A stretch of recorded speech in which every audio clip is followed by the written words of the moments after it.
హనుమ యొక్క రాకది.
శుక్లాంబరధరం విష్ణుం శశివర్ణం చతుర్భుజం ప్రసన్నవదనం ధ్యాయేత్ సర్వవిఘ్నోపశాంతయే. మాలాం గుండీం జడమరుం శూలం శంఖం సుదర్శనం దదానం భక్తవరదం దత్తాత్రేయం నమామ్యహం. కాషాయ వస్త్రం గరదండధారిణం కమండులం పద్మకరేణ శంఖం చక్రం గదాభూషితభూషణాఢ్యం శ్రీపాదరాజం శరణం ప్రపద్యే. అభ్రస్యామపింగజటాబద్ధకళాపప్రాంసుర్దండీ కృష్ణమృగత్వక్పరిధానః సర్వాన్ లోకాన్ భావయానః కవిముఖ్య పారాశర్యః పరమస్వరూపం వివృణోతు. ఛాయాయాం పారిజాతస్య హేమసింహాసనోపరి ఆసీనమంబుజశ్యామం ఆయతాక్షమలంకృతం చంద్రాననం చతుర్బాహుం శ్రీవత్సాంకితవక్షసం రుక్మిణీ సత్యభామాభ్యాం సహితం కృష్ణమాశ్రయే. సదాశివసమారంభాం శంకరాచార్యమధ్యమాం అస్మదాచార్యపర్యంతాం వందే గురుపరంపరాం. వైదేహీ సహితం సురద్రుమతలే హైమే మహామండపే మధ్యే పుష్పకమాసనే మణిమయే వీరాసనే సుస్థితం అగ్రే వాచయతి ప్రభంజనసుతే తత్వం మునిభ్యః పరం వ్యాఖ్యాంతం భరతాదిభిః పరివృతం రామం భజే శ్యామలం. రామం రామానుజం సీతం భరతం భరతానుజం సుగ్రీవం వాయుసూనూంచ ప్రణమామి పునః పునః.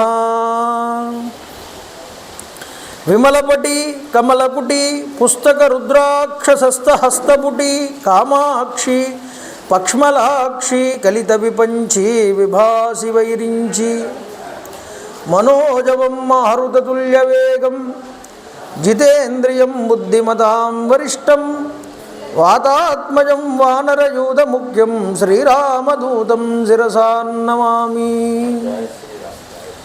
హరి ఓం. పరమేశ్వర స్వరూపమైన సభకు నమస్కారం. సభాయై నమః.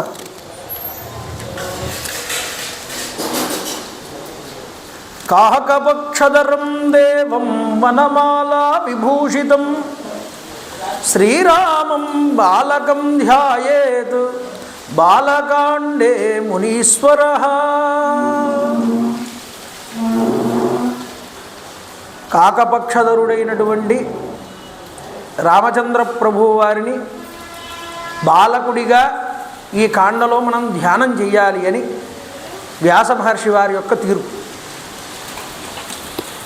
శ్రీమద్ రామాయణము ప్రతి సంవత్సరంలాగానే ఈ సంవత్సరం కూడా ఈ శ్రీమద్ రామాయణ ప్రవచనములు ప్రారంభం చేయాలి అని కమిటీ వారు సంకల్పం చేయడం, దానికి దైవం అనుకూలించడం అంతా కూడా జరిగింది.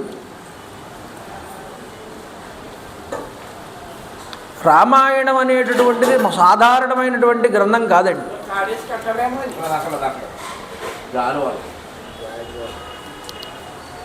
మానవ జన్మ ఎత్తినందుకు గాను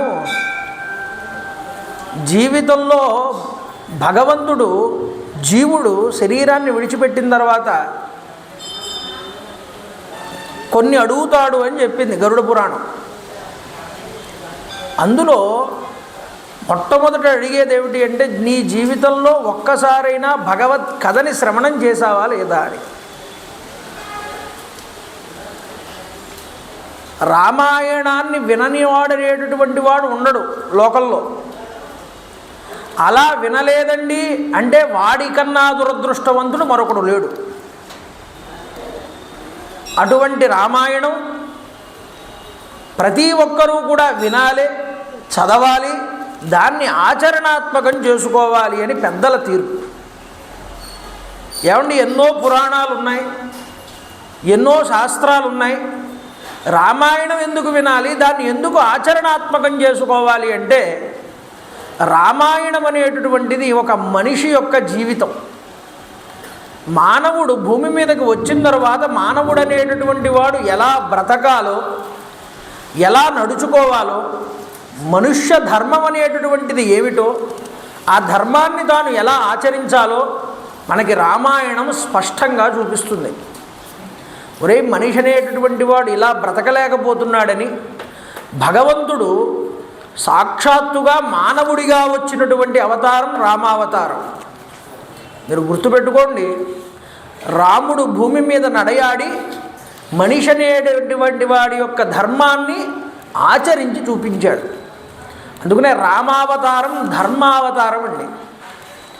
రామో విగ్రహవాన్ ధర్మ సాధు సత్యపరాక్రమ. ఆయన నడిచినటువంటి మార్గం ఏమిటి అన్నారు? ధర్మ మార్గము అన్నారు. ఆయన మాట్లాడింది సత్యము అన్నారు. ఆయన చూపించినది వినయము అన్నారు. సత్యం, శివం, సుందరం అనేటటువంటి భగవంతుడి యొక్క పర్యాయ పదములు ఏవైతే ఉన్నాయో ఆ పర్యాయ పదములని ఒక మానవుడిగా తాను ఆచరించి తాను దైవత్వంగా నిలబడగలిగాడు రామచంద్ర ప్రభు. కాబట్టి ఏమిటి అంటే, రాముడు మానవుడిగా పుట్టి దైవత్వాన్ని ఏ విధంగా సంపాదించుకున్నాడో అలాగే ప్రతి మానవుడు కూడా తన యొక్క ఆచరణ ద్వారా, తన యొక్క ధర్మము ద్వారా తాను దైవత్వాన్ని పొందగలడు అని నిరూపించినటువంటిది రామాయణం అండి. అందుకనే రామాయణాన్ని ఎవరైతే పట్టుకుంటారో, రామాయణాన్ని ఎవరైతే వింటారో, రామాయణాన్ని ఎవరైతే జీవిత పర్యంతము తాను అన్వయించుకుంటాడో జీవితానికి, వాడు కృతకృత్యుడు అవుతాడు. ఎందుకు ఇన్నిసార్లు రామాయణం గురించి ఇంత గొప్పగా ఎందుకు చెప్పాలి అంటే, ఇది తప్ప మనిషిని బ్రాగు చేసేటటువంటిది మరొక గ్రంథము లేదు. కాబట్టి మనిషి బాగుపడాలి అంటే రామాయణం విని తీరాలి. మనిషి బాగుపడాలి అంటే రామనామం చెప్పి తీరాలి. రామనామం చెప్పని బ్రతుకు, రామకథ వినని బ్రతుకు, రామనామం రాయనటువంటి బ్రతుకు కూడా ఎటువంటి బ్రతుకు అన్నారు? అది హీనమైనటువంటి జీవులు జన్మలెత్తినటువంటి జీవుల కన్నా అధమాధమైనటువంటి జన్మ అన్నారు. కాబట్టి మీరు గుర్తుపెట్టుకోండి, అంటే రామ అనేటటువంటి నామమే చాలు జీవుడిని ఆ యొక్క భవబంధముల నుండి కడతేరుస్తుంది, ఆ ఒడ్డు దాటిస్తుంది రామ అనేటటువంటి నామమే. ఆ రామ అనేటటువంటి నామాన్నే పట్టుకున్నాడు స్వామి హనుమ. ఆ భవజలది అయినటువంటి సముద్రాన్ని దాటగలిగాడు, సీతమ్మ దర్శనం చేయగలిగాడు, రాముడి ఆలింగన సౌభాగ్యాన్ని పొందగలిగాడు.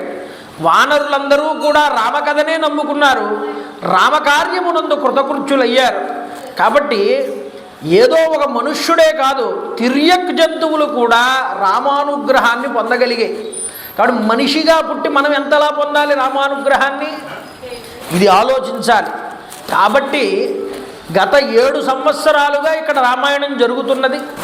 ప్రతి సంవత్సరము కూడా ఆ భక్తుల యొక్క సంఖ్య కూడా పెరుగుతూ వస్తున్నది. ఇది చాలా ఆనందకరమైనటువంటి విషయం.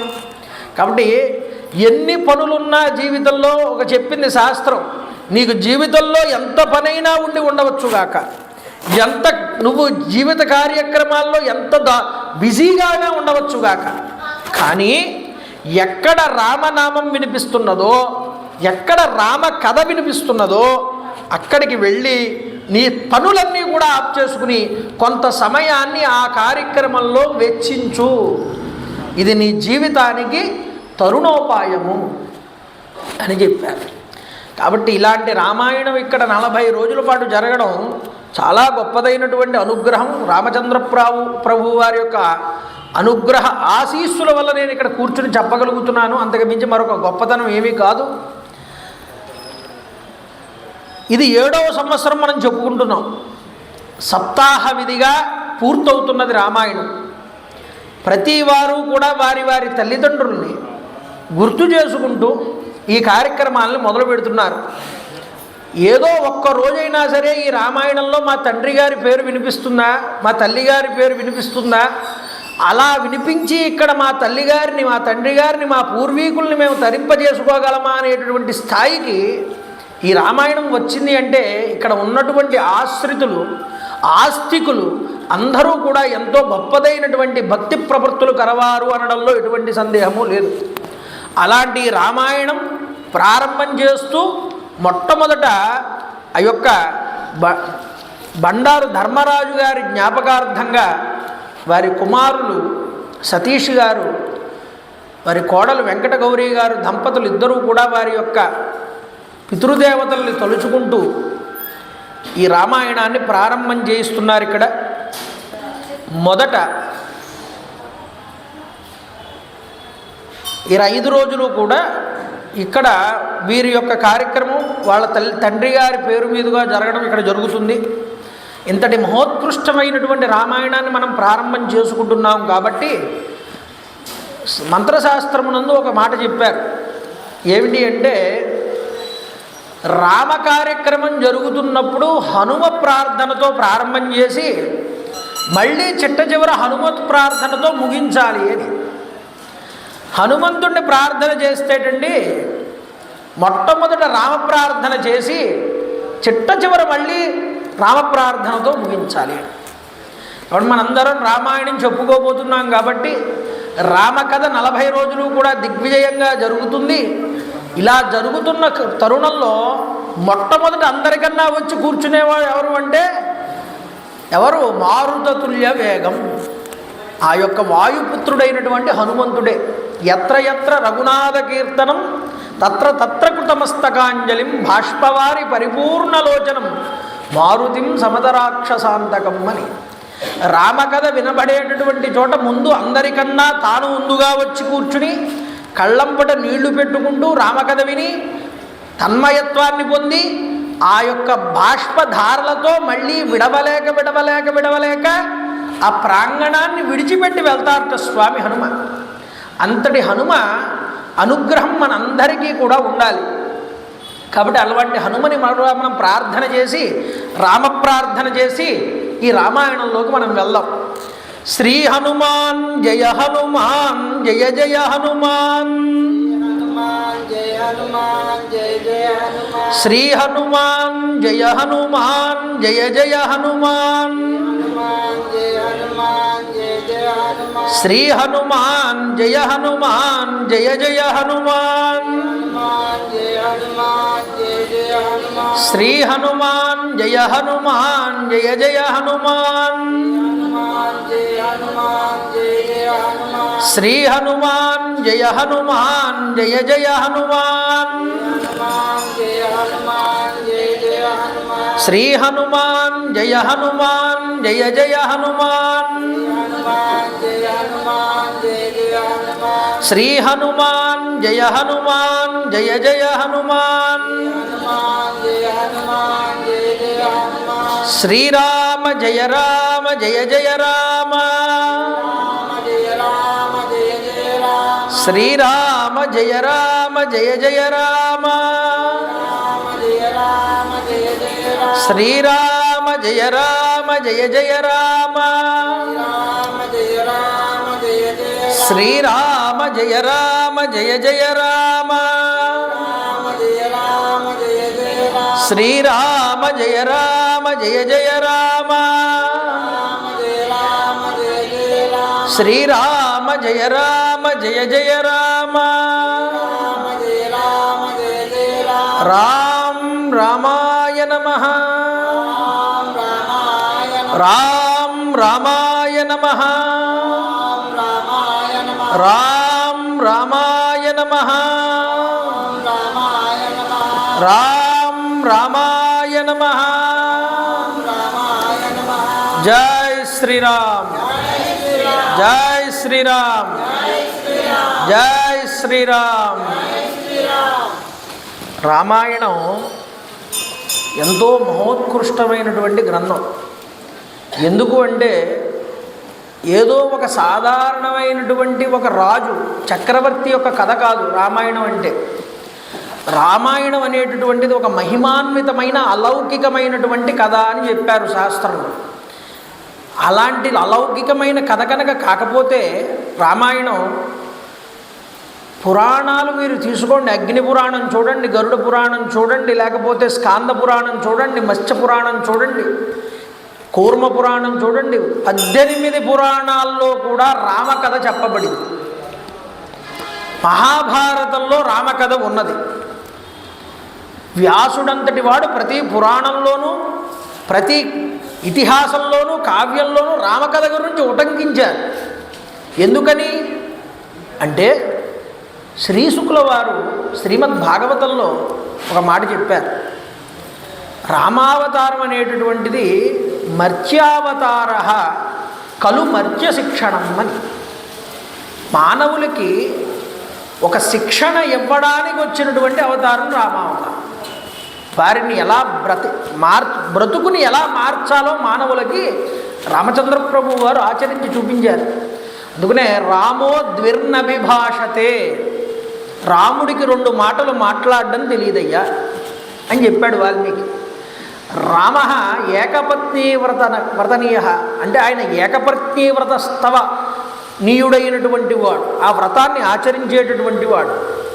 ఒకటే మాట, ఒకటే బాణం, ఒకటే పత్ని ఆయన ఆచరణాత్మకంగా ఆచరించి చూపించారు మనందరికీ కూడా. అటువంటి రామాయణం చూడండి. శ్రీరామ అనేటటువంటి నామం ఉన్నదే శ్రీ శబ్దంతో ప్రారంభం చేశారు. శ్రీ శబ్దము శక్తి స్వరూపం, రామ అనేటటువంటిది భగవత్ స్వరూపం, చైతన్య స్వరూపం. ఈ శివశక్తులు 2 కూడా చైతన్యము చిత్శక్తి 2 కలిస్తేనే ఈ బ్రతుకంతా కూడా నడుస్తున్నది ముందరికి. కాబట్టే శక్తితో కూడినటువంటి రాముడికి శ్రీ చేర్చాలి. శ్రీరామ అనేటటువంటిది తారకనామము అన్నారు. దానికన్నా శక్తివంతమైన మంత్రం మరొకటి లేదు అని. ఈ శ్రీరామ అంటే చాలుట సకల పాపాలు పోతాయన్నారు. అయితే శ్రీరామ అని ఒకసారి రాస్తే 100 సార్లు రామనామం చెప్పినట్లు లేస్తారన్నారు లెక్కలు. అందువల్ల రాయడానికి ఇంకా శక్తి ఉన్నదయ్యా అన్నారు శాస్త్రం. ఈ రామాయణం అనేటటువంటి గ్రంథం అసలు 24,000 శ్లోకాలతో వాల్మీకి మహర్షి వారు మనకు అందించి ఉన్నారు అని చెప్తారు. అసలు రామాయణాన్ని రచించినది వాల్మీకి ఎన్ని కోట్లు అన్నారు? 100 కోట్ల శ్లోకాలతో రచించాడయ్యా అన్నారు. ఈ 100 కోట్ల శ్లోకాల రామాయణం ఎక్కడ ఉన్నది? అంటే బ్రహ్మలోకంలో ఉన్నది. మరి ఇప్పుడు మనకి 24,000 వచ్చాయి రామాయణం. ఈ 24,000 శ్లోకాల రామాయణం మాత్రమే మనకి దక్కింది. మిగతా శ్లోకాల రామాయణాలు ఎక్కడున్నాయండి అంటే మిగతా లోకాల వాళ్ళకి కూడా పంచిపెట్టారు ఈ రామాయణం శ్లోకాలు. అన్ని లోకాల వారు మాకింత కావాలి మాకింత కావాలి మాకింత కావాలని ఈ శ్లోకాలన్నీ పంచుకుంటే ఎవరు ఈ పంచినవాడన్నారు? దేవతలు 3 లోకాల కింద విడదీశారు. ఊర్ధ్వలోకం, భూలోకం, అధోలోకం. ఈ ముల్లోకాల వారికి కూడా పంచిపెట్టారు. పట్టుకున్నాను పెట్టు, సరిగ్గా చూసుకో, కింద నొక్కి పెట్టు.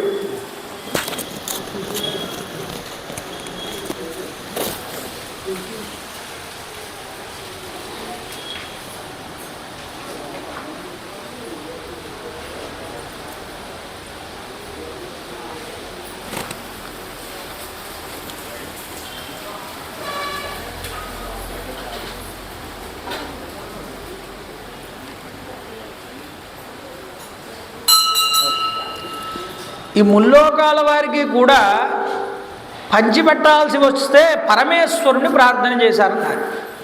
పరమేశ్వరుని ప్రార్థన చేస్తే ఈశ్వరుడు పంచిపెట్టారు. 100 కోట్ల రామాయణాన్ని తీసుకుని వచ్చి మొట్టమొదట 33 కోట్లు 33 కోట్లు 33 కోట్ల కింద పంచిపెట్టారు.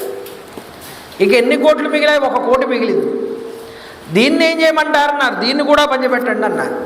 33 లక్షలు 33 లక్షలు 33 లక్షల కింద పంచిపెట్టారు. ఇంకా 1,00,000 మిగిలిందండి. 1,00,000 కూడా పంచిపెట్టమంటే 1,00,000లో కూడా 33,000 33,000 33,000 పంచిపెట్టారు. ఇక ఎన్ని మిగిలాయి అన్నారు? 1000 మిగిలిందండి అన్నారు. ఈ 1000ని కూడా పంచిపెట్టండి అన్నారు. అంతే. అందులో అందరూ 330 330 330 పంచిపెట్టుకున్నారు. ఇక ఎన్ని ఉన్నాయన్నారు? 10 శ్లోకాలు మిగిలాయండి అన్నారు. 10లో 3 శ్లోకాలు 3 శ్లోకాలు 3 శ్లోకాలు పంచిపెట్టారు. ఇక ఎన్ని శ్లోకాలు మిగిలాయి అన్నారు? 1 శ్లోకం మిగిలిందండి. ఆ 1 శ్లోకం ఎలా పంచిపెడతామయ్యా అంటే పర్వాలేదండి, శ్లోకానికి 4 పాదాలు ఉంటాయి కదా, ఆ 4 పాదాలు కూడా పంచిపెట్టండి అన్నారు. అందులో 1 పాదం 3 పాదాలు పంచిపెట్టుకోగా ఇక మరొక పాదం మిగిలింది. ఆ 1 పాదానికి ఎన్ని అక్షరాలు ఉంటాయండి అన్నారు? 8 అక్షరాలు ఉంటాయ్యా అన్నారు. ఈ 8 అక్షరాలు కూడా పంచిపెట్టండి అన్నారు. 2 2 2 పంచిపెట్టారు. ఇంకెన్ని అక్షరాలు మిగిలాయి అన్నారు? 2 అక్షరాలు మిగిలాయి అన్నారు. ఆ 2 అక్షరాలు ఏం చేస్తారయ్యా అంటే అప్పుడు పరమశివుడు అన్నట్ట, ఒరే ఇన్ని మీరు తీసుకున్నారు కదా, నాకు ఇవన్నీ అక్కర్లేదు, ఆ 2 అక్షరాలు నాకు ఇవ్వండి అన్నారు. అయితే శ్రీమద్ రామాయణం 100 కోట్ల శ్లోకాలతో ఉన్నటువంటి రామాయణం మొట్టమొదట ప్రారంభమైనటువంటి అక్షరం శ్రీ, చిట్ట చివర ముగిసినటువంటిది రామ. కాబట్టి ఆ మొట్టమొదటి శ్రీ తీసుకున్నారు, ఈ చిట్ట చివర రామ తీసుకున్నారు. శ్రీరామ, ఈ రామన్ నాకు చాలన్నారు పరమేశ్వరుడు. కాబట్టి ఈ ఒక్క శ్రీరామ అనేటటువంటి నామాన్ని కనుక మీరు రాస్తే, మీరు చదివి అంటే నోటితో 100 కోట్ల రామాయణాన్ని మీరు చదివినంత ఫలితాన్ని నేను ఇస్తానన్నాడు పరమేశ్వరుడు. కాబట్టి శ్రీరామ అనేటటువంటి ఆ నామానికి ఉన్నటువంటి శక్తి అంత గొప్పది. మీరు గుర్తుపెట్టుకోండి, సాధారణమైన మంత్రం కాదు శ్రీరామ మంత్రం అంటే. భవిష్యోత్తర పురాణంలో, బ్రహ్మాండ పురాణంలో రామనామ వైభవం గురించి చెప్తారండి. రాశబ్ద ఉచ్చారణాత్ అదర్శనాత్ యాంతి, రాశబ్ద ఉచ్చారణానంతరం మా శబ్ద ఉచ్చారణే జాతే భస్మసాన్ భవంతి అన్నారు. రా అని పలకగానే మన లోపల ఉన్న పాపాలన్నీ కూడా బయటికి పోతాయి, ఇక మళ్ళీ తిరిగి రావు. ఒకవేళ వద్దాము అనుకున్నా తర్వాత వెంటనే మనం ఏమంటాం? మా అంటాం. మా అనగానే 2 పెదాలు మూసుకుని లోపలికి పాపాలని పంపించకుండా ఆప్ చేస్తాయన్నారు. అందువల్ల రాశబ్ద ఉచ్చారణాత్ అదర్శనాత్ పునరాయాంతి, మా శబ్ద ఉచ్చారణే జాతే భస్మసాన్ భవంతి. ఆ భస్మం అయిపోతాయిట మనలో ఉన్నటువంటి పాపములన్నీ కూడా. అందువల్ల ప్రతి ఒక్కరూ కూడా రామనామం చెప్పాలి, ప్రతి ఒక్కరూ రామనామం చెయ్యాలి. ఇది జీవిత పర్యంతము కూడా మనం అలవాటు చేసుకోవాలి. అందులో కూడా మీకు బాగా అదృష్టం ఏమిటి అంటే రామ కథ వింటూ రామనామం రాయడం ఉన్నది, ఇది ఇంకా చాలా గొప్ప విశేషం అన్నారు. రామ కథ వింటున్నప్పుడు రాముడి మీదే మన దృష్టి ఉంటుంది.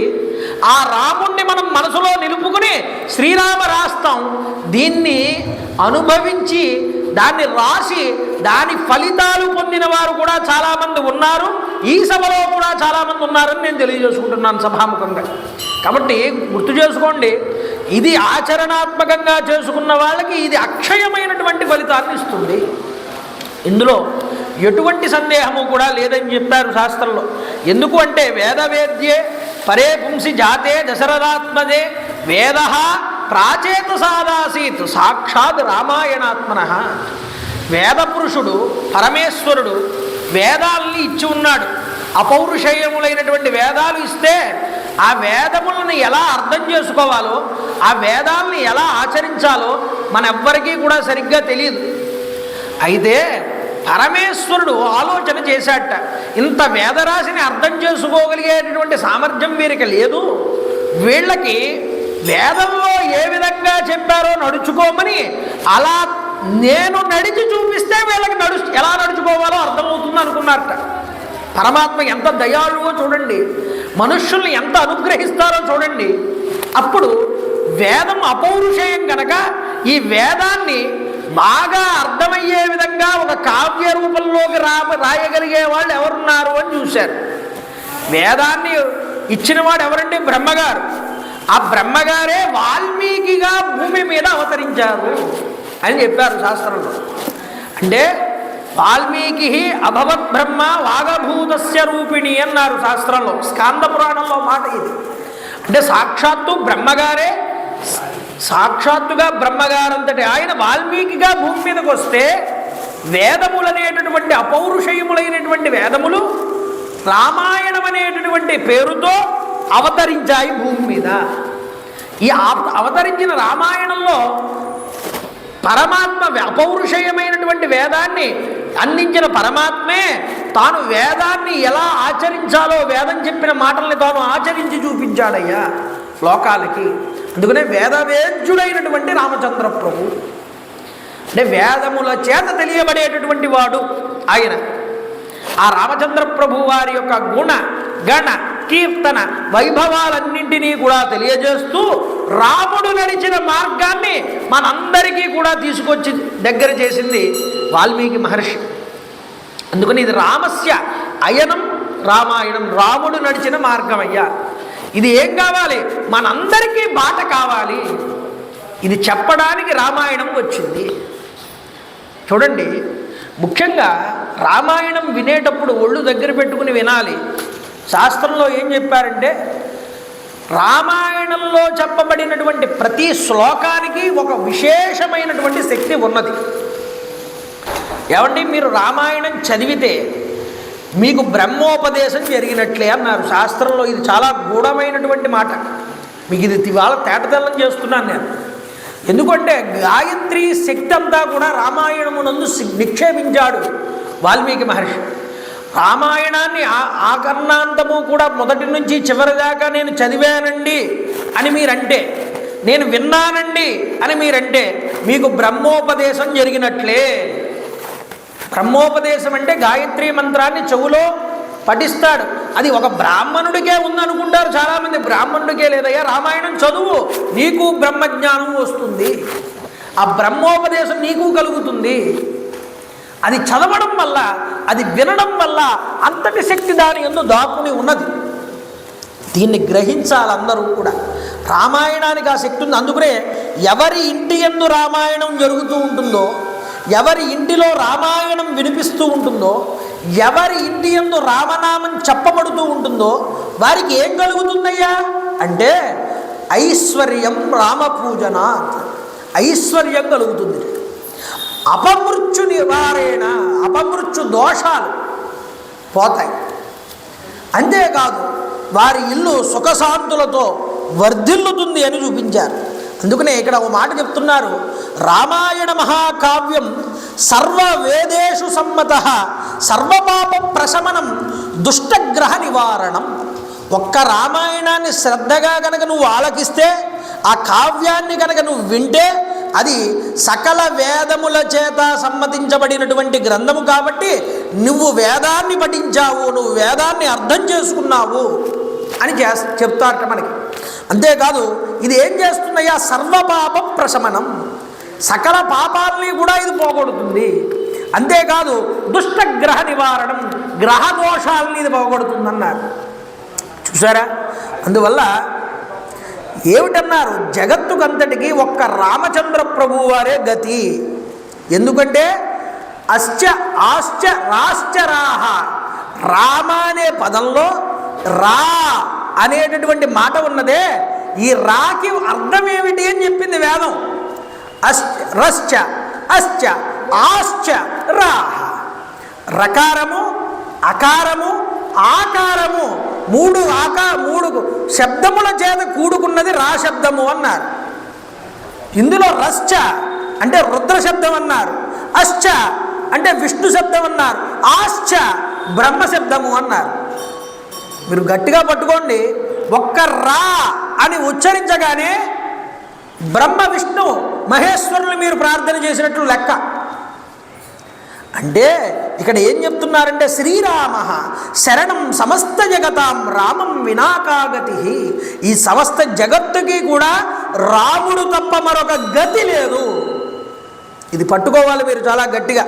అందుకనే ఈ యొక్క బ్రహ్మ విష్ణు శివాత్మకమైనటువంటి స్వరూపంగానే, అంటే బ్రహ్మ చేత విష్ణువు చేత రుద్రుడి చేత ముగ్గురి చేత నమస్కరించదగినటువంటి అవతారం రామావతారం. అంటే త్రిమూర్త్యాత్మకమైనటువంటి అవతారం రామావతారం. అంటే ఒక్క రాముడు సగుణ బ్రహ్మ, సాకార బ్రహ్మ, ఆయన సకల జీవుల్ని ఉద్ధరించడానికి బ్రహ్మ విష్ణు మహేశ్వరుల యొక్క తేజస్సుతో భూమి మీదకు వచ్చాడు. ఏదో ఒక్క సాంప్రదాయానికి చెందినవాడు కాదండి రాముడు. రాముడు నారాయణాంశ అంటారు చాలామంది.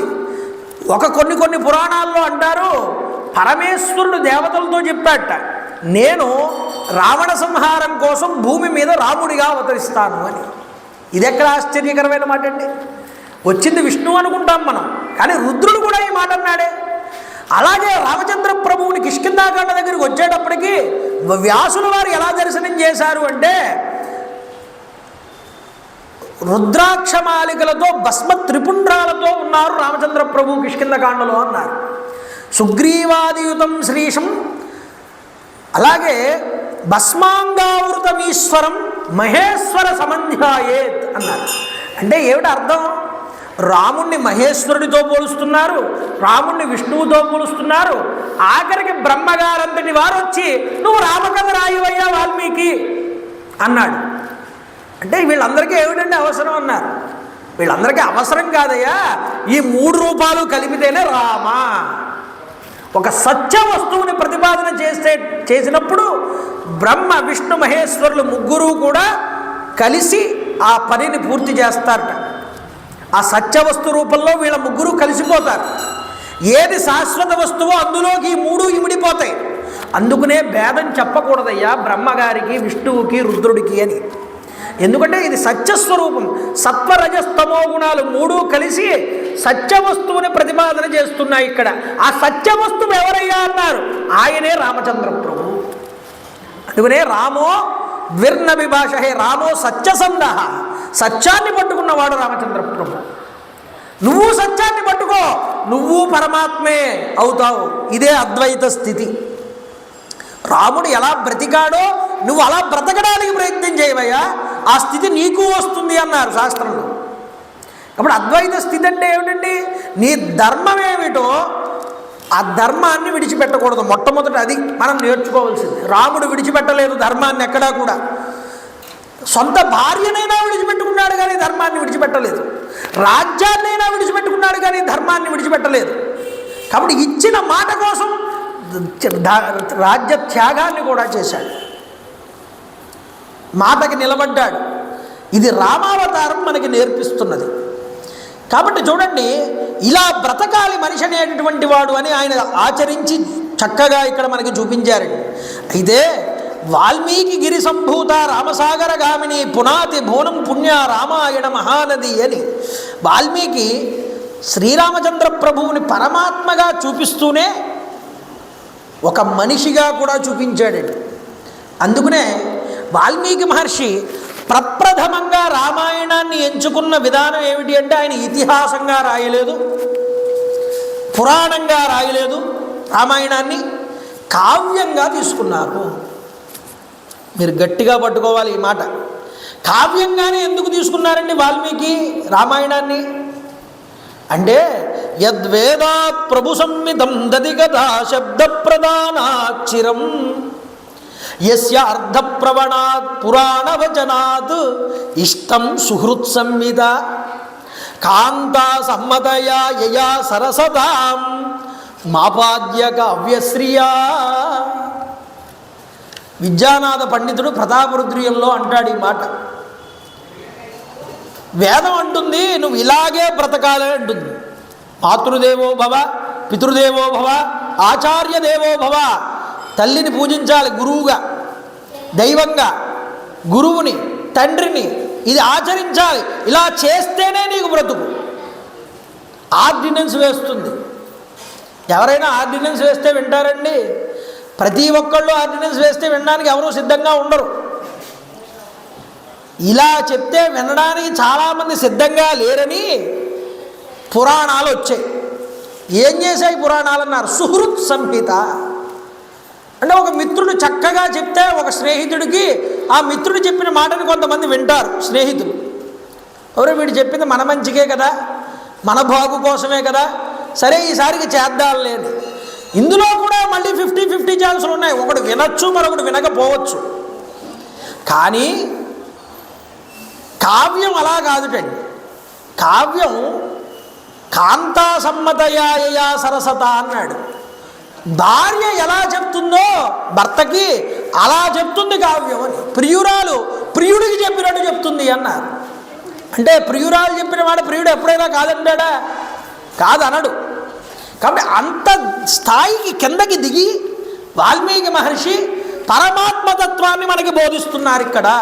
అందుకోసం కావ్యాన్ని తీసుకున్నారు వాల్మీకి మహర్షి. కావ్యానికి ఉండేటటువంటి లక్షణం 3 రకాలుగా ఉంటుందండి. వాచ్యార్థము, లక్ష్యార్థము, వ్యంగ్యార్థము అని. అంటే పైకి కనిపించేటటువంటి సన్నివేశం ఒకటి, కానీ దాని వ్యంగ్యంలో ఆలోచన చేస్తే దాని యొక్క ఆలోచన మరొకటి. ఒకళ్ళు నది ఒడ్డున స్నానం చేస్తున్నారు. స్నానం చేస్తున్నప్పుడు మరొకళ్ళు ఎవరో అక్కడికి స్నానం చేయడానికి వచ్చారు. ఆ వచ్చినటువంటి వాళ్ళు వచ్చి స్నానం చేయడం వీళ్ళ పక్కన వీళ్ళకి ఇష్టం లేదు. వాళ్ళంటారు, ఏమండి ఇక్కడ స్నానం చేయొచ్చా, లోతు అది తక్కువగానే ఉంటుందా అని అడిగాడు. చేయొచ్చండి, ఎందుకు చేయకూడదు, స్నానం చేయొచ్చు, ఇబ్బంది ఏం లేదు. కానీ నిన్న ఎవరో ఒకళ్ళని ముసలి ఇక్కడ మింగేసిందే పట్టుకుని అని చెప్పాడు అనుకోండి, బయటికి చెప్పడానికి చేయొచ్చు. కానీ ఇక్కడ ముసలి ఉన్నది అని చెప్పడంలో అర్థం ఏమిటి? అరే నువ్వు కూడా స్నానం చేస్తే ముసలి చేతిలో చేస్తావని చెప్పడం. పైకి చెయ్యొచ్చని చెప్పడం స్వాచ్యార్థం అయితే, వ్యంగ్యంగా అక్కడ ఏది స్ఫోరకం అవుతుందంటే ఇక్కడ చెయ్యకూడదురా, చేస్తే ముసలి చేతిలో చేస్తావు అని చెప్పడం వ్యంగ్యార్థం. ఇది కావ్య లక్షణం.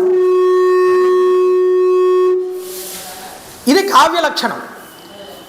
కావ్య లక్షణం అలా ఉంటే ఎందుకు ఇలా చెప్పాడు వాల్మీకి మహర్షి అని, పైకి మానవుడిగా కనిపిస్తున్నాడు రామచంద్ర ప్రభు. అలా కనిపిస్తేనే రావణాసురుడు సంహారం చెందుతాడు. తాను మానవుడిగా కనిపిస్తూనే వ్యంగ్యమునందు తాను దైవంగా తాను చేసేటటువంటి పని యందు దైవత్వాన్ని చూపించాడు రామచంద్ర ప్రభు. ఆ దైవత్వాన్ని వ్యంగ్యంగా చూపిస్తూ ముందుగా వాచ్యార్థమునందు తాను మనిషిగా ఎలా బ్రతికాడో చూపిస్తుంది రామాయణం. ఇది మీరు గట్టిగా పట్టుకోవాలి. కాబట్టి మనం మానవుడిగా చూస్తే రాముణ్ణి మనం ఎలా బ్రతకాలో తెలుస్తుంది. ఆయన దైవంగా ఉపాసన చేస్తే కావ్యమునందు వ్యంగ్యార్థం తీసుకుని మనం భావన చేయాలి. అందుకనే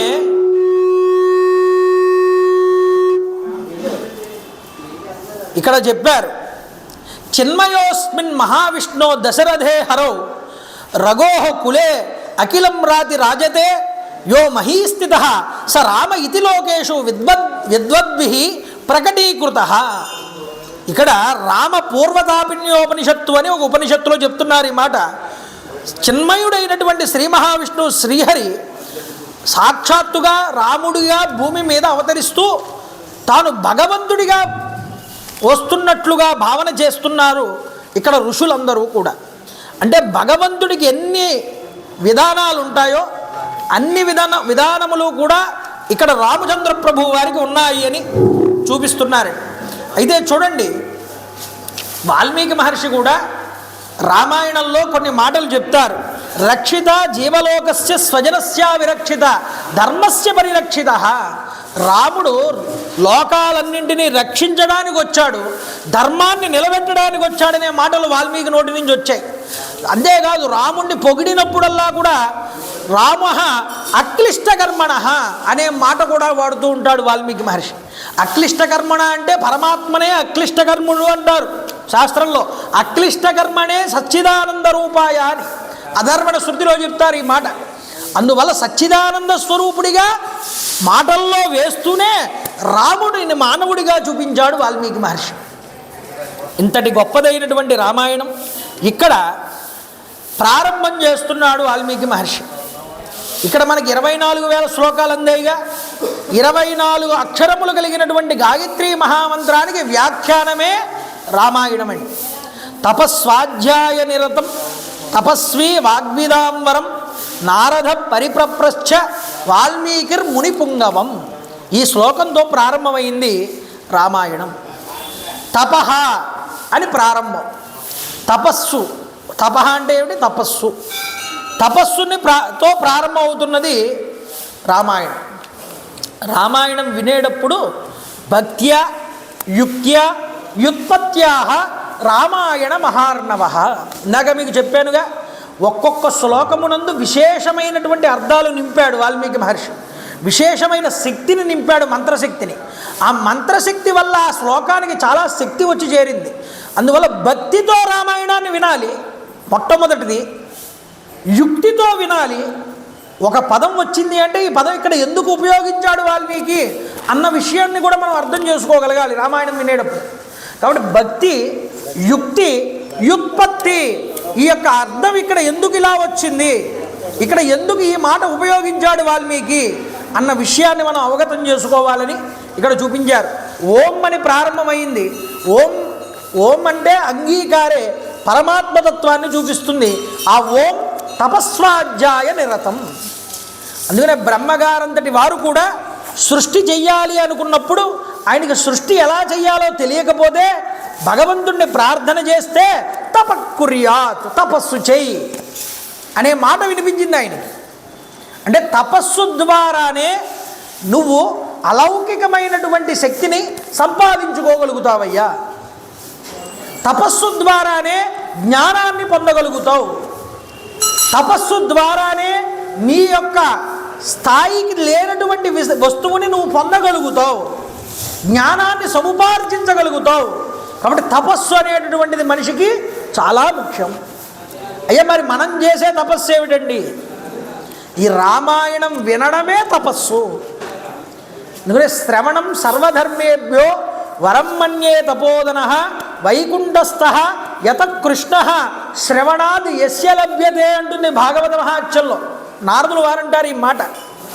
శ్రవణ భక్తి, భగవంతుడి కథని శ్రద్ధతో ఎవడైతే వింటున్నాడో వాడు తప్పకుండా తపస్సులు ఏ విధమైనటువంటి లోకాలు పొందుతారో తపస్సులు ఆ లోకాలను మీరు కూడా పొందుతారయ్యా అన్న. ఎందుకు పొందుతారు? మీరు చేసింది తపస్సే అని. కాబట్టి దృష్టి ఇక్కడ ఉండాలి. భగవంతుడి పాదాలను రమిస్తూ కూడా ఆ కథ వినడం రావాలి. వాడు తప్పకుండా కృతకృత్యుడు అవుతాడయ్యా అని చెప్పారు. కాబట్టి అటువంటి తపస్వాధ్యాయ నిరతుడైనటువంటి తపస్వాధ్యాయ నిరతం తపస్వి వాగ్విదాంబరం నారదం. నారదుడి గురించి మాట్లాడుతున్నారు ఇక్కడ. నారద అంటే సాధారణమైన వాడు కాదండి నారదుడు అంటే. మనకి సినిమాల్లో చూపించినట్టు వాళ్ళకి వీళ్ళకి గొడవలు పెట్టేవాడు కాదు నారదుడు అంటే. నారద నారం దదాతి ఇది నారద అన్నారు. జ్ఞానాన్ని ఇచ్చేవాడు నారదుడయ్యా అన్నారు. నా రుచ్యతి విజ్ఞానమంతరాన్ నా వివర్తతే ఇది నారం అన్నారు. అంటే అజ్ఞానాన్ని తీసివేసి జ్ఞానాన్ని ఇచ్చేవాడు నారదుడు. ఈ విషయాన్ని గుర్తుపెట్టుకోండి మీరందరూ కూడా. తద్యతి శ్రీరామ పరబ్రహ్మ జ్ఞానం ద్వారా అజ్ఞానాన్ని పోగొట్టాడు. ఎవరికి? ఈ వాల్మీకి. ఇద్దరు ఋషిపుంగవులు కలిశారు ఒక చోట. మహాత్ములు సత్పురుషులు ఒక చోట కలిస్తే అక్కడ వచ్చేది ఏమిటయ్యా అంటే అది జ్ఞానమే వస్తుంది. అక్కడ ఆ జ్ఞానాన్ని పెంపొందిస్తారు. ఎందుకు? మనందరినీ ఉద్ధరింపజేయడానికి. ఇద్దరు సత్పురుషుల సాంగత్యం అంత గొప్పది ఏం చెప్పింది శాస్త్రం. ఇప్పుడు నారద మహర్షి వారు, మునిపుంగవుడైనటువంటి నారద మహర్షి వారు వాల్మీకి మహర్షి దగ్గరికి వచ్చారు.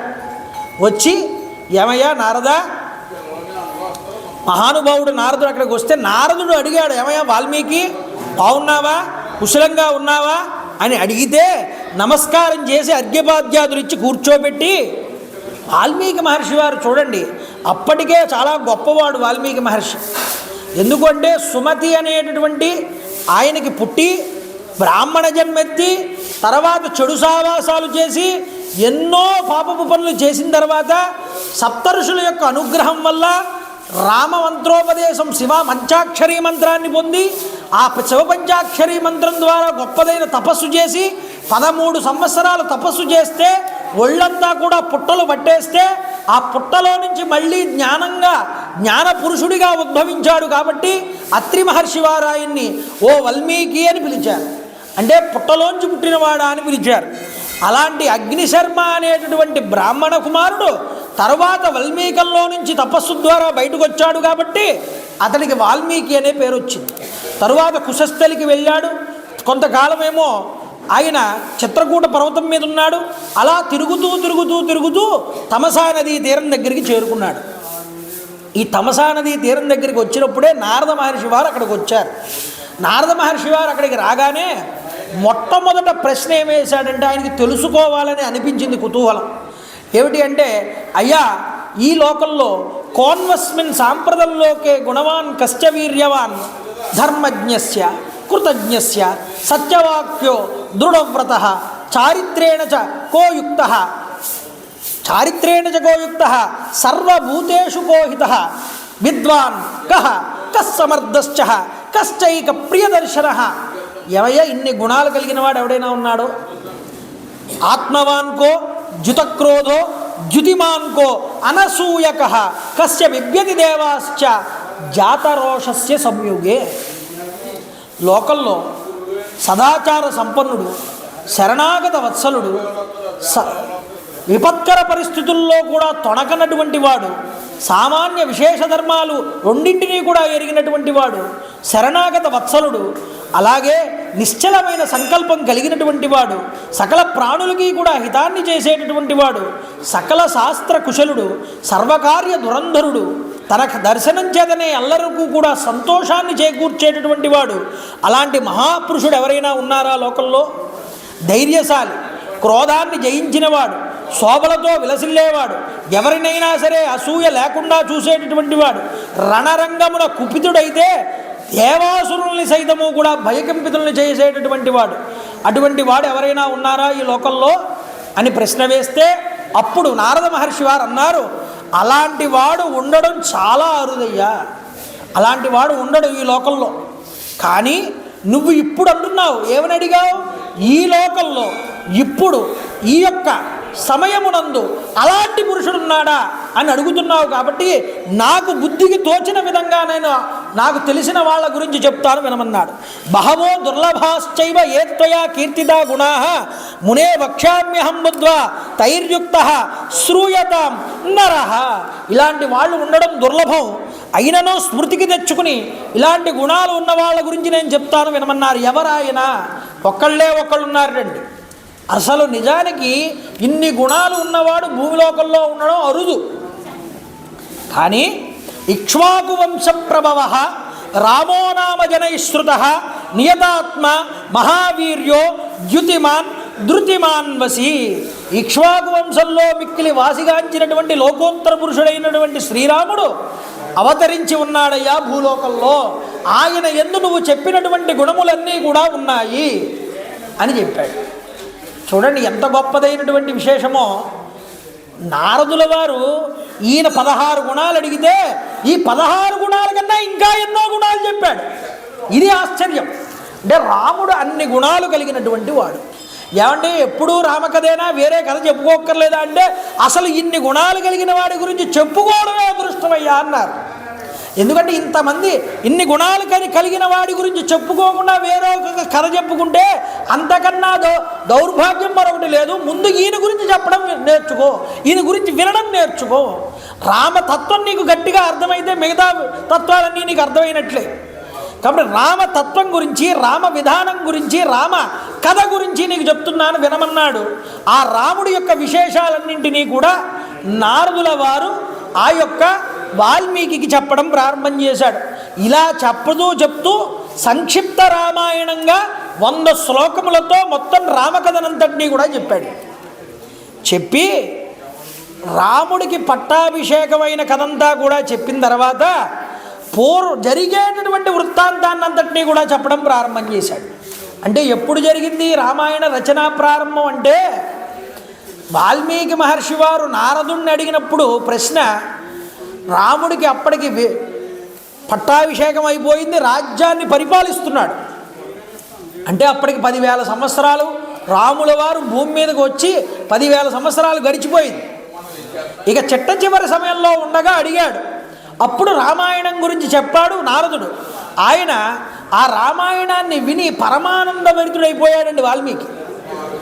అయితే సరే నేను వెళ్ళి వస్తానయ్యా అన్నాడు నారదుల వారు. వెళ్ళిపోయాడు. వెళ్ళిపోతే మనసంతా కూడా రామ కథతో నిండిపోయింది వాల్మీకి. తమసా నది తీరం దగ్గరికి మధ్యాహ్న సమయంలో ఆ మాధ్యాహ్నిక సంధ్య తీర్చుకోవడానికి వెళ్తున్నాడు. పక్కన భరద్వాజుడు అనేటటువంటి శిష్యుడు అనుసరిస్తున్నాడు గురువుగారిని.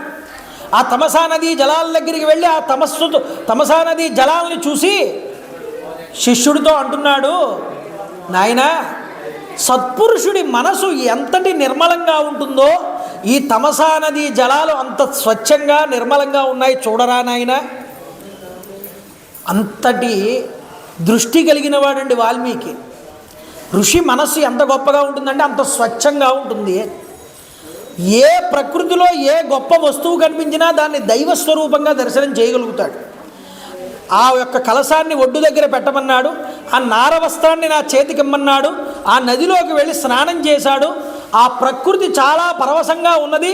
ఒక్కసారి ఆ చెట్ల వెంక అలా తనివి తీరా చూశాట వాల్మీకి మహర్షి.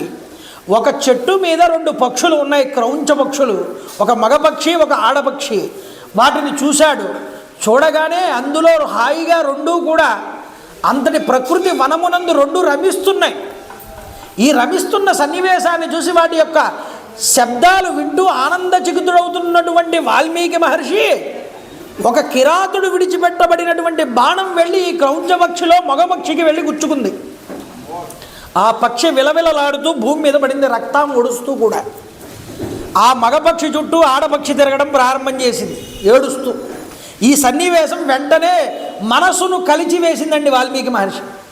ఇప్పటిదాకా ఆనందంగా ఉంది, వాతావరణం ఆహ్లాదంగా ఉంది అనుకుంటుంటే ఇంతటి దారుణమైన కృత్యానికి పాల్పడిన వాడు ఎవడరా అని ఒక్కసారి అలా చూశాడు. ఒక బోయవాడు బాణంతో కనిపించాడు.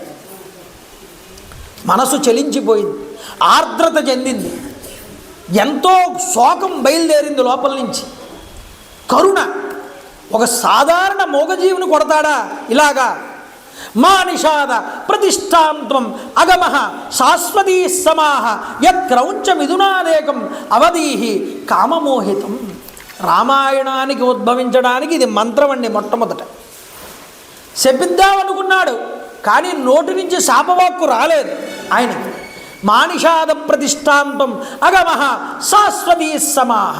పైకి మనకి కనిపించేటటువంటి అర్థం ఒకటి, అన్ని అంతరార్థం అందులో దాక్కున్నటువంటి అర్థం మరొకటి. చూడండి ఇక్కడ ఏమంటున్నాడు, మా నిషాద, ఒరే నిషాద, అగమః శాశ్వతీ సమాహ, నువ్వు ఎక్కువ కాలం ఈ భూమి మీద ఉండవు. అంతే కదా, అగమహ నీకు గౌరవ ప్రతిష్టలు శాశ్వతంగా కోల్పోతావు, శాశ్వత సమాహ ఇదొక అర్థం కాదు. అగమహ నీ భార్యను శాశ్వత సమహ నీ భార్యకి వియోగాన్ని నువ్వు పొందుతావు. ఇన్ని అర్థాలు వస్తున్నాయి ఇందులో చూస్తూ ఉంటే ప్రస్ఫుటంగా.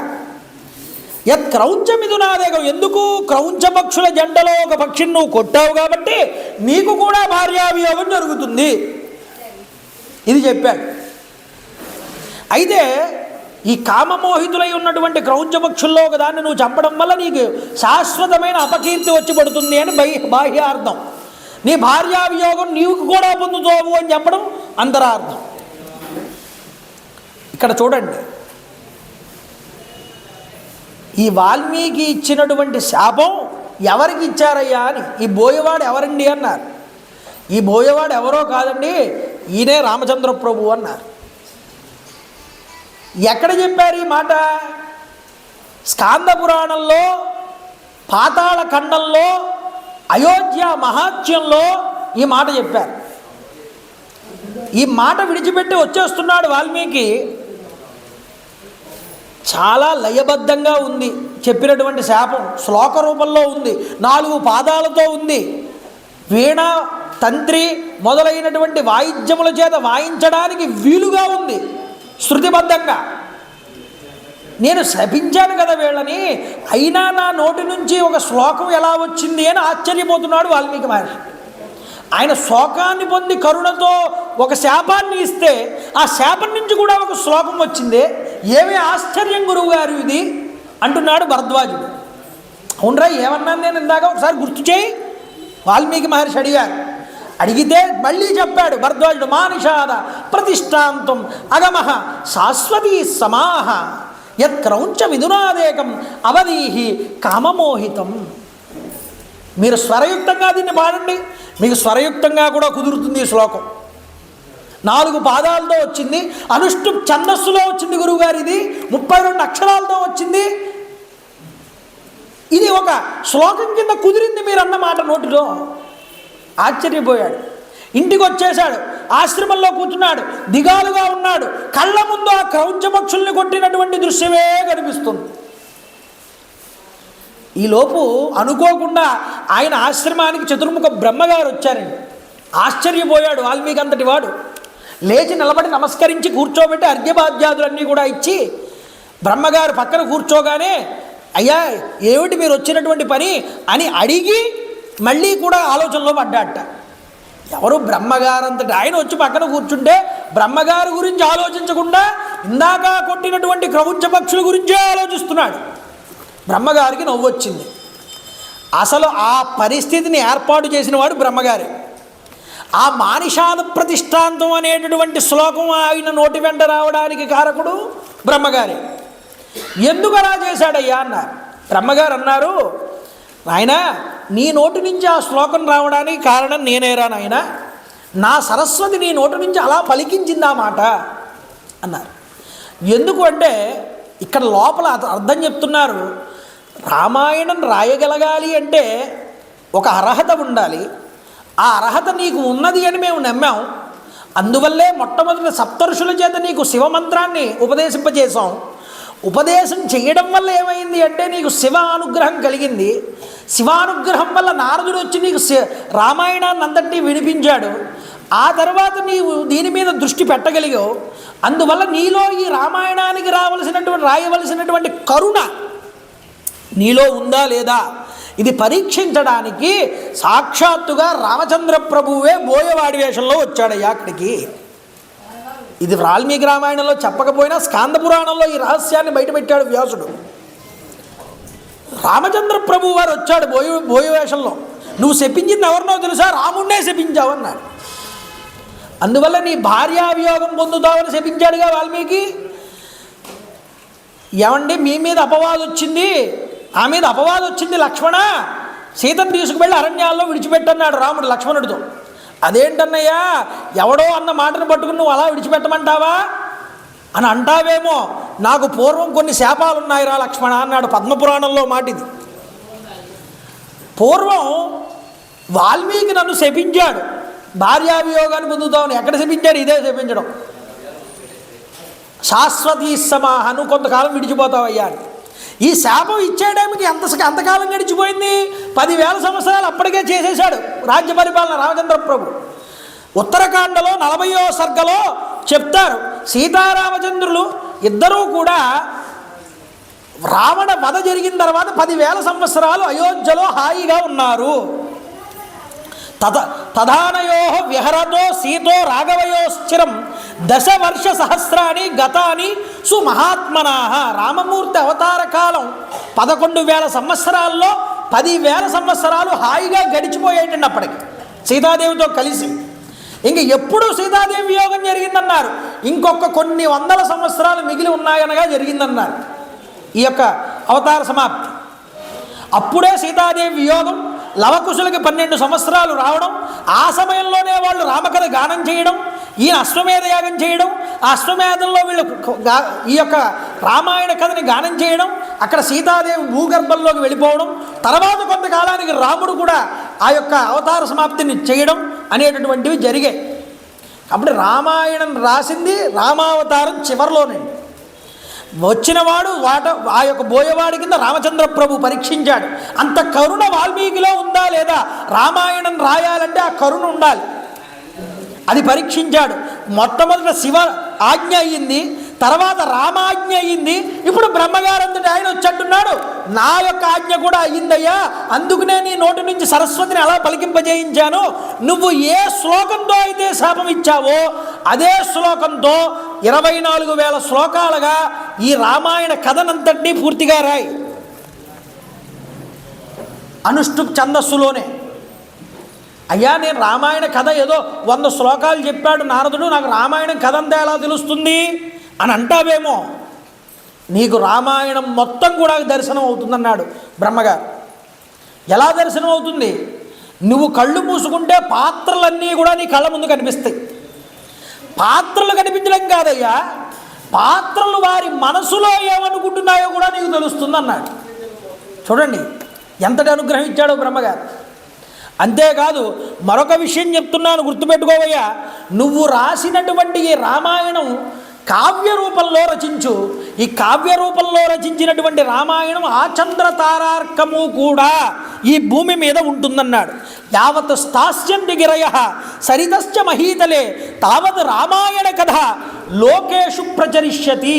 ఈ పర్వతాలు, నదులు ఈ భూమి మీద ఉన్నంతకాలము కూడా రామాయణ కథ భూమి మీద వినిపించి తీరుతుంది. ఇది వినిపించినంతకాలము నీ పేరు చిరస్థాయిగా ఉంటుంది భూమి మీద. ఇది బ్రహ్మగారి యొక్క వరం వాల్మీకి. కృతకృత్యుడయ్యాడు, ఆనందపరవశుడయ్యాడు. వాల్మీకి మహర్షి శోకాతిరేకం చేత కారుణ్యంతో సమాన అక్షరాలు కలిగినటువంటి 4 పాదముల యొక్క శ్లోకంతో ఈ మానిషాద అనే శ్లోకాన్ని పలికాడు. శిష్యులు కూడా ఆ శ్లోకాన్ని పలకడం ప్రారంభం చేశారు. బ్రహ్మగారు వచ్చిన మార్గంలోనే వెళ్ళిపోయారు. వెళ్ళిపోతూ చెప్పారు ఒక మాట. అడిగాడు వాల్మీకి, అయ్యా మహానుభావ, స్కాంద పురాణంలో ఉంటుంది ఈ మాట, అయ్యా రాముణ్ణి నేను శపించానంటున్నారు కదా, ఈ దోషం ఎలా పోతుంది నాకు అని అడిగాట. అడిగితే అప్పుడు బ్రహ్మగారు అన్నారట, ఏ నోటితో అయితే శపించావో ఆ నోటితోనే రాముణ్ణి 1-2 సార్లు పొగిడితే ఆ దోషం పోతుందన్నారు. అందువల్ల రామాయణంలో రామచంద్ర ప్రభువు వారి యొక్క మాట వచ్చినప్పుడల్లా అరవిందలోచన రామ కమలపత్రాక్ష రామ ద్విర్నభిభాషతే రామవద్వర్తితవ్యం రామో విగ్రహవాన్ ధర్మ, ఇలాంటి మాటలు ఎన్నో ఉపయోగించాడు వాల్మీకి. కాబట్టి చూడండి, రామనామం వచ్చినప్పుడల్లా కూడా అక్కడ రాముడి యొక్క విశేష గుణాలన్నింటినీ కీర్తిస్తాడు వాల్మీకి రామాయణంలో మనకు కనిపిస్తుంది. ఎందుకు అందరూ కీర్తించడం? ఆ శపించిన దోషం పోగొట్టుకోవడానికి. కాబట్టి చూడండి, ఈ విధంగా రామచంద్ర ప్రభు వారి యొక్క ఆజ్ఞ, శివాజ్ఞ, బ్రహ్మగారి ఆజ్ఞ. ఇందాక చెప్పారు, రామ అంటే ఒక్కటి కాదయ్యా, రశ్చ అశ్చ ఆశ్చరాహ, బ్రహ్మ విష్ణు మహేశ్వరుల కలయికే రాముడు. వీళ్ళ ముగ్గురి అనుమతి ఉంటే కానీ రామాయణం రాయడానికి అర్హత సంపాదించలేడు. కాబట్టి వాల్మీకి అర్హత సంపాదించగలిగాడు అంటే బ్రహ్మ విష్ణు మహేశ్వరుల యొక్క అనుగ్రహం కలిగింది వాల్మీకి. ఆ వాల్మీకి రామాయణాన్ని రాయడానికి కృతకృత్యుడవుతున్నాడు. ఆయన ఎలా రాశాడో వాల్మీకి మహర్షి ఆ యొక్క గొప్పదైనటువంటి కవిత వైచిత్రి మనం ఎంత చెప్పినా సరే దాని గురించి తనివి తీరదు. అందున ఆ లవకుశుల యొక్క విశేషాలని, ఆ లవకుశులు ఎలా గానం చేశారన్న విషయాన్ని చెప్పుకుని అయోధ్యానగర వర్ణన గురించి, రామ జన్మ వృత్తాంతాన్ని గురించి కూడా రేపు మనందరము కూడా చెప్పుకునేటటువంటి ప్రయత్నం చేద్దాం. ఈరోజు ఇక్కడ కార్యక్రమం ఉండడం వల్ల కొంచెం ముందరగా మొదలుపెట్టి తొందరగా ఈరోజు పూర్తి చేయడం జరుగుతున్నది. రేపటి నుంచి 6:30 యథాతథంగా ఇక్కడ రామాయణ కథాగానం అనేటటువంటిది జరుగుతుంది. శ్రోతలందరూ కూడా భక్తి శ్రద్ధలతో వచ్చి రామనామాన్ని రాస్తూ రామకథ వింటూ ఇక్కడ తరించాలి అని మరొక్కసారి నేను ప్రార్థన చేస్తున్నాను. కాబట్టి నేను చెప్తాను, మీరందరూ కూడా చెప్పండి. శ్రీరామ జయ రామ జయ జయ రామ, శ్రీరామ జయ రామ జయ జయ రామ, శ్రీరామ జయ రామ జయ జయ రామ, శ్రీరామ జయ రామ జయ జయ రామ, శ్రీరామ జయ రామ జయ జయ రామ, శ్రీరామ జయ రామ జయ జయ రామ. రామ రామాయ నమః, రామ రామాయ నమః, రామ రామాయ నమః. శ్రీ హనుమాన్ జయ హనుమాన్ జయ జయ హనుమాన్, శ్రీ హనుమాన్ జయ హనుమాన్ జయ జయ హనుమాన్, శ్రీ హనుమాన్ జయ హనుమాన్ జయ జయ హనుమాన్, శ్రీ హనుమాన్ జయ హనుమాన్ జయ జయ హనుమాన్. జై శ్రీరామ్, జై శ్రీరామ్, జై శ్రీరామ్. రామభక్త హనుమాన్ కి, రామభక్త హనుమాన్ కి, రామభక్త హనుమాన్ కి. మంగళం కౌసలేంద్రాయ మహనీయ గుణాత్మనే చక్రవర్తి తనూజాయ సర్వభౌమ